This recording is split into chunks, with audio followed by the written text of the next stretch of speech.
Europe 1.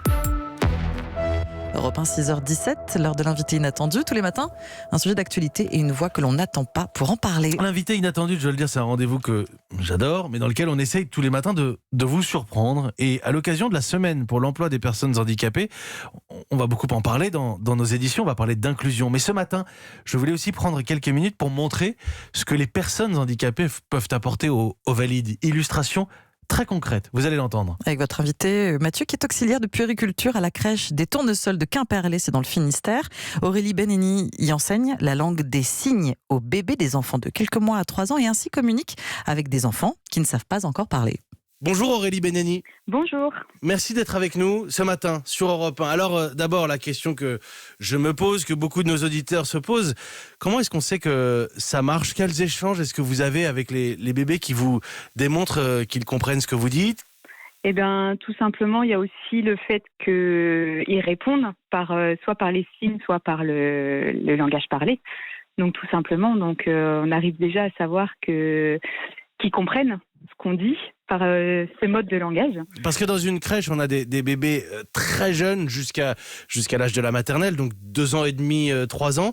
Qu'est-ce que ça a changé d'utiliser le langage des signes?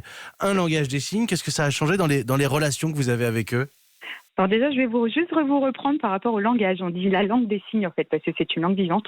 Donc, je vous reprends juste là-dessus. Vous faites bien. Et sinon, ce qui change, c'est tout simplement au niveau de la frustration des enfants. C'est quand même démontré qu'il y a moins de colère parce qu'ils arrivent à s'exprimer autrement, que nous, du coup, on peut aussi s'exprimer autrement. C'est aussi un rapport de face à face, donc ce qui fait qu'on est un peu plus proche de l'enfant par rapport au fait qu'on se mette vraiment face à lui pour communiquer. Donc déjà, l'enfant on voit qu'on lui porte de l'intérêt, et ce qui fait que c'est beaucoup plus facile pour lui de s'exprimer, de nous comprendre, et nous également de l'observer, de le comprendre.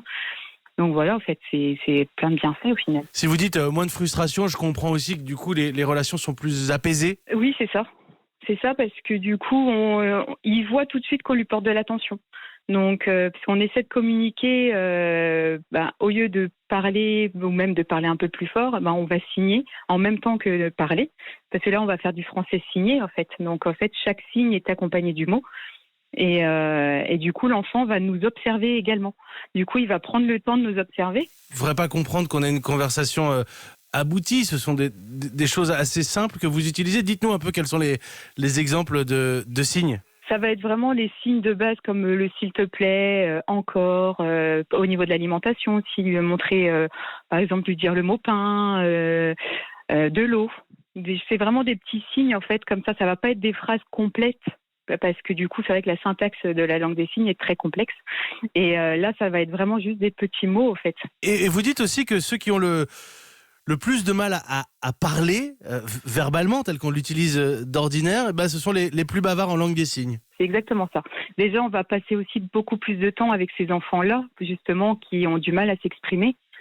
Et c'est eux, en fait, qui enregistrent mieux, au final. Et c'est vrai que c'est génial de voir comment ils sont dans la capacité qu'ils ont, justement, à mémoriser tous les signes qu'on leur propose. Aurélie Beneni, je voulais qu'on en parle ce matin, puisque c'est un apport, finalement, du monde du handicap au monde des valides, pour faire un peu schématique. Mais est-ce que dans votre crèche, la crèche des Tournesols à Quimperlé, est-ce qu'il y a des personnes en situation de handicap qui travaillent?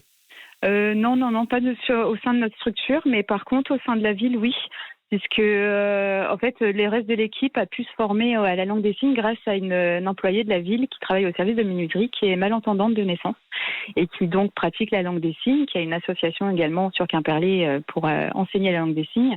Et du coup, elle a permis, grâce à la mairie, en fait, on a pu faire une journée complète où elle nous a enseigné la langue des signes.